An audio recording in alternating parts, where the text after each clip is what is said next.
I'm Louisa from FXhome by Artlist, and what you just watched was shot entirely for free using items that you probably already have lying around the house. I know that I'm surrounded by lots of very fancy, expensive equipment here in this studio at FXhome, but the average just starting out filmmaker isn't going to have access to those things.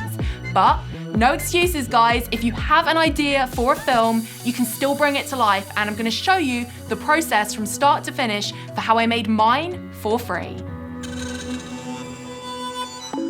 Before you can start filming, you need to do your pre-production. You need to flesh out your idea. I did this in Google Docs, which is a fantastic tool. You can collaborate with other people, you can write your script, you can write your shot lists. Honestly, I can't believe it's free. So this is where I did all of my planning. And for my storyboard, I could have used a fancy graphics tablet, drawn it all out digitally, but we've gone back traditional and I've done it pen and paper. And to be honest, nothing was ever going to make these drawings look good.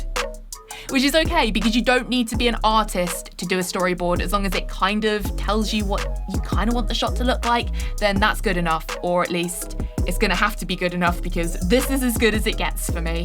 And when it came to actors and location, I managed to keep this free by asking, begging, threatening my friends to be involved in the process, to be the actors, and to give me access to some of their locations. You probably won't have to threaten your friends if you're passionate about something. They probably want to help out in any way, but you know, the option's always there. So you're gonna need something to shoot your short film on. For mine, I just used my phone, because smartphones these days, most of them will film in up to 4K, which is more than enough resolution than you're gonna need for your film.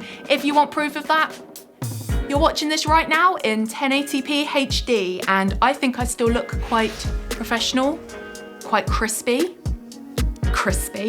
Smartphones are also much more lightweight than using a big, bulky, expensive camera, so you can get some more interesting motion into your shots, and you can probably get yourself into smaller gaps that you may not have been able to get into with a big camera. And just also, they're a little bit more durable. You can duct tape them to places, you can leave them in some more precarious places and not worry so much if they fall that you would with a very big, expensive camera. So as long as you've got a good case and a good screen protector on them, then you're pretty much ready to go. I have one of these pop socket grips on the back of my phone, not gonna lie, so I can just sit and watch TikToks in bed without dropping the phone on my face.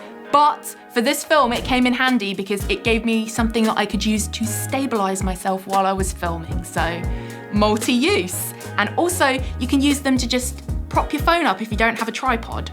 And the audio from your phone is probably gonna be decent enough for your first short film. Just make sure that you're close to your subject. So don't film from the other side of the room and expect to get good audio. Sorry, sound guys. And in terms of lighting, Tom already had me covered, didn't he? He made a video on the channel a couple of months ago talking about cheap lighting hacks, which we then used whilst on set to help light the film.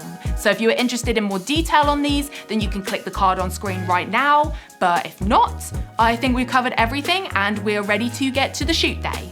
So we've arrived. I've sourced some friends and, sorry, and a house. So we're gonna do the shoot basically. So we're gonna get set up, get some of our little DIY lighting stuff set up and get going. So let's go. A lot of tape. I think, yeah, you had it kind of like sitting on there. Sitting in it. Yeah. I think it was sitting in that way. Yeah. Yeah, okay. Like, looks good. yeah. New iPhone. Does it look good? Does it really? Just cushioning that landing just ever so slightly, yeah? I like test. Test it. Right, let's just... That was smooth.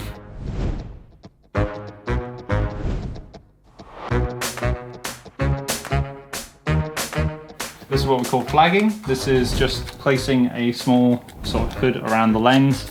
Okay. And what this will do is stop all the light kind of like coming in from the different angles.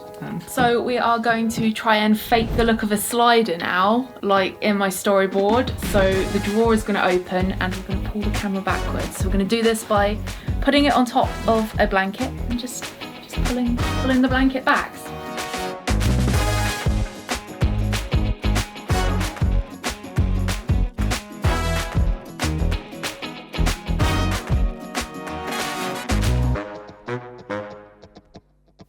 So what we're trying to recreate at the moment is the shot in my I'll put an insert into it, it'll probably be better, but the one, it's basically, we're trying to make a zip line basically to create like a zoom in on the face kind of shot. Zoom. Crash zoom, that's the term. So we're trying to build a zip line basically, and fingers crossed it works, but I haven't got a lot of faith in this one, I'm not gonna lie. So the thing about the tape sticking it, the tape stuck it. The tape stuck it.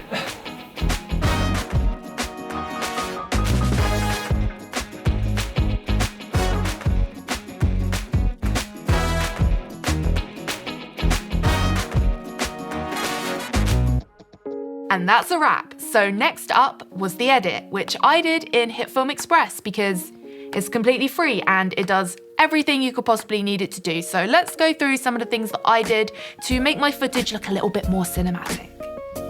So the first thing I did was I grabbed my music and my shots and I just lined them up and cut them to the beat to make the storyline using my storyboard. And then I made sure to go through and find the shots which my DIY methods didn't quite work the way I wanted them to. Maybe they were a little bit shaky, like this slider shot, turn them into composite shots and stabilize them. We have a short that you can watch right now that goes into more detail about how to stabilize your footage. And of course, if you'd like a full tutorial, then just let us know in the comments. But that's what I did there, just to kind of make everything look smooth. And then to make the footage look a little bit less like it had come out of a phone and more like a camera, I just went crazy with the color correction tools that are available in HitFilm Express. So I made a grade clip, I extended it across the whole timeline, and I added the curve effect. I changed the color temperature, played around with the brightness, contrast, the saturation, and just generally played around with the settings until I got the effect that I wanted.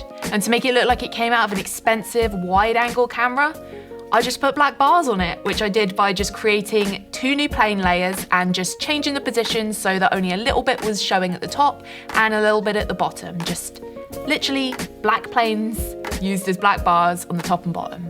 And wabam! Looks like a very fancy, very expensive little film I've made there, but everything was done for free. It's time to export. So I just exported this using the YouTube 1080 HD preset, but if you made it as a vertical video because you wanted to put it on TikTok or Instagram Reels or something, then you can use a preset that will match the settings of your project.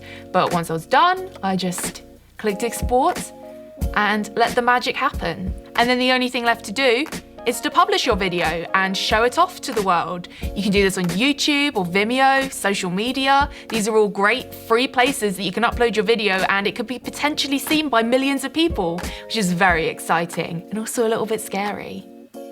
I hope mine goes viral. And then we're done. My short film is now out there in the world, ready to be ripped apart by everybody.